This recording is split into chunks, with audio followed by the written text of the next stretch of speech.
ఉపాధ్యాయులు, తర్వాత ప్రియమైనటువంటి విద్యార్థులు అందరికీ కూడా శుభమైన ఆశీస్సులు. అసలు ఇప్పుడు వీళ్ళందరూ ఇంత మాట్లాడినాక నాకు కొంచెం భయం. మరి నేను కూడా గవర్నమెంట్ స్కూల్లో చదువుకొని ఏదో అసలు ఈ స్థాయికి వచ్చిన నేను ఎప్పుడు కూడా జీహెచ్ఎం ఇట్లా అవుతానని కూడా అనుకోలేదు. ఎవరు ఎప్పుడు ఏమవుతారో చెప్పలేము. కానీ నిజంగా అంటే నేను పబ్లిక్ సర్వీస్ కమిషన్ రాసి నాకు తెలియకుండానే నాకు జాబ్ వచ్చింది. నేను టీచింగ్ లో ఉన్నప్పుడు నిజంగా చాలా ఎంజాయ్ చేసిన. నాకు టీచింగే చాలా ఇష్టం. కాకపోతే ఇక్కడికి నేను హెడ్ మాస్టర్కి వచ్చిన రాగానే ఇంకా కొంచెం అడ్మినిస్ట్రేషన్ అంత అవకతవకగానే ఉండే, అన్ని కొన్ని ప్రాబ్లమ్స్ వస్తుండే ఇక్కడికి రాగానే. అంతకుముందు అంతా ఇంకా రిపోర్టర్లు రాను, వాళ్ళు రాను, క్లాస్ రూమ్లు సరిగా లేకపోను, నీళ్లు లేకపోను, టాయిలెట్స్ సరిగా లేవు, అయితే టీచర్స్ లేరు అసలు. ఫస్ట్ ఆఫ్ ఆల్ అబ్బా నిజంగా వీళ్ళని మాత్రం నేను ఎప్పుడు మర్చిపోను. వాళ్ళు నిజంగా శాలరీ లేకుండా కూడా పనిచేసింది. నేను ఇప్పటికీ చెప్తాను, శాలరీ లేకుండా ఎవరు చేస్తారు అసలు?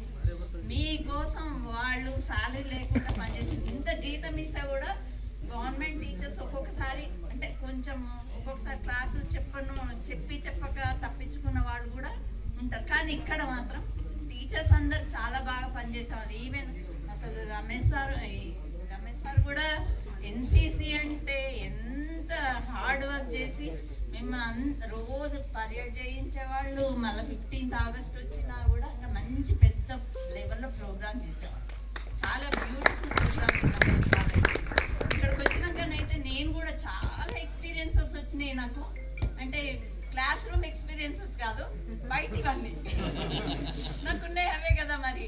కాబట్టి నేను ఎన్నో ఎక్స్పీరియన్స్ నేర్చుకున్నా. నేను కూడా చేవేళ్ళు అసలు మర్చిపోలేను. ఇటు నుండి వికారాబాద్ వెళ్తుంటే కూడా అబ్బా నేను ఇక్కడ పోయినా కదా, ఈ మండలంతా తిరిగిన కదా, ఇది ఇక్కడ ఇట్లుంటది అని ఒకసారి అన్ని కళ్ళకు తిరుగుతూనే ఉంటాయి నాకు. నిజంగా మీరు ఆహ్వానం పలికేసరికి నాకు చాలా సంతోషం అనిపించింది. అసలు ఎప్పుడైతే పిలిచిండ్రో అప్పటి నుండి ఇంట్లో చెప్తానే ఉన్నా, నేను పోతా చేవేళ్ళకి అని చెప్తూనే ఉన్నా. నేను 2020 అక్టోబర్లో రిటైర్ అయిపోయినా. అయినా కూడా నన్ను గుర్తుపెట్టుకొని ఇంకా రిటైర్ అయినా కూడా అందరూ కూడా మీ అందరి ప్రేమ అనుకోండి, మీ ఇంత రెస్పెక్ట్ ఇచ్చి నన్ను ఇక్కడ పిలిచినందుకు చాలా ఆనందంగా ఉంది. మరి మీరందరూ కూడా నేను అనుకుంటా ఆ ఫార్మర్ ఆ వర్క్ చేయడంలో ఏం ఫీల్ కావాల్సిన అవసరం లేదు. అందరూ ఉద్యోగాలే చేస్తే మరి మనకు ఫుడ్ ఎక్కడి నుండి వస్తుంది అసలు? ఫార్మర్ పండిస్తేనే కదా మనం తింటున్నాం, డబ్బులు అయితే తినం కదా. ఏ పని చేస్తున్నాము అనేది ఫీల్ కావద్దు. అందరు ఒకటే పని అందరు అన్ని పనులు చేస్తేనే అన్ని సవ్యంగా జరుగుతాయి. అందరు కుర్చీలో కూర్చొని పని చేస్తుంటే మరి ఆ పనులు ఎవరు చెయ్యాలి? కాబట్టి పనికి రెస్పెక్ట్ ఇవ్వాలి. కొంతమంది ఫీల్ అయినట్టున్నారు చెప్పుకోవడానికి, ఏం ఫీల్ కావద్దు. మనం ఒకరిని మోసం చేయనంత వరకు ఒక పని హార్డ్ వర్క్ చేయడం మన డిగ్నిటీ, అది తప్పు కాదు అది.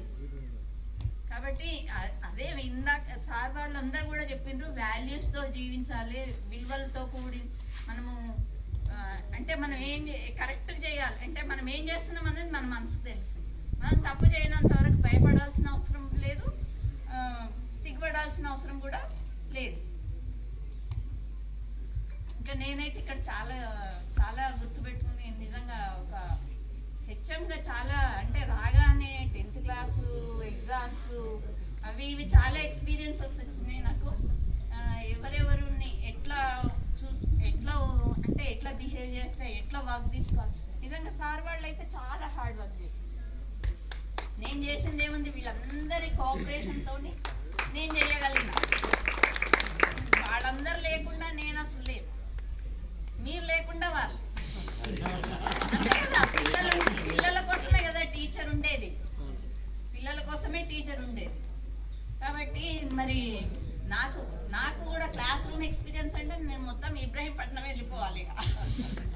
నాకు కూడా చాలా పెద్దగా ఉంటుండే పిల్లలు, నేను కూడా షార్ట్ కదా, అంతంత పెద్దగా ఉంటుండే. ఇట్లా చూడాలి పిల్లల్ని. అయితే వాడు ఎంత నన్ను ఉండను, అరే నువ్వేమన్నుండురా, నువ్వు నా స్టూడెంట్, నేనే టీచర్ అని కొట్టేదాన్ని. కొడితే వాడు చెయ్యి మొత్తం నా కింది కూడా ఏం చేయాలి. అక్కడ కూడా స్ట్రెంత్ ఎంత అంటే 104 ఒక్కో సెక్షన్కి. ఇంకో సెక్షన్ టీచర్ రాకపోతే 208 మందికి నేను క్లాస్ చెప్పాను. 2 సెక్షన్లు. వెనకాల ఎవరేం చేస్తున్నారో కూడా తెలియదు. చాలా అంటే అక్కడ ఒక రకంగా అంటే టీచింగ్ ఒక రకంగా ఉంటుంది. అసలు క్లాస్ రూమ్లో పోయినామంటే టీచర్స్కి అసలు బయట ప్రపంచమే గుర్తుండదు, ఇంట్లో ప్రాబ్లమ్స్ గుర్తుండవు. నిజంగా టీచింగ్ ఫీల్డ్ చాలా మంచి ఫీల్డ్. నాకు చాలా ఇష్టం. అసలు టీచింగ్లో పిల్లల్లో ఉంటే అన్నీ మర్చిపోవచ్చు. అసలు అంత బాగుంటుంది. పిల్లలకి మ్యాథ్స్ చెప్పినా కొద్దీ, వాళ్ళు చేసినా కొద్దీ ఇంకా ఆనందంగా ఉండేది నాకు కూడా. కానీ ఇక్కడ అట్లాంటిది ఏం లేదు. 3 మ్యాథ్స్ టీచర్లు ఉండేవాళ్ళు. తర్వాత అసలు క్లాస్కి ఎప్పుడు వెళ్ళే అవకాశం చాలా తక్కువ నాకు ఇక్కడ. కానీ టీచర్స్ అందరు చాలా బాగుంటారు. పిల్లలందరూ కూడా మంచి పిల్లలు. ఇక్కడ ఉన్న వాళ్ళందరూ కూడా మరి మీరందరూ ఏమేమి అనుకున్నారో అవన్నీ కూడా మీరు సాధించి మీరు భవిష్యత్తులో మంచిగా బతకాలని భగవంతుని కోరుకుంటూ, అందరూ కూడా బాగుండాలని, అందరికీ కూడా అలాంటిది ఉండాలని కోరుకుంటూ ఇంకా ముగిస్తుంది.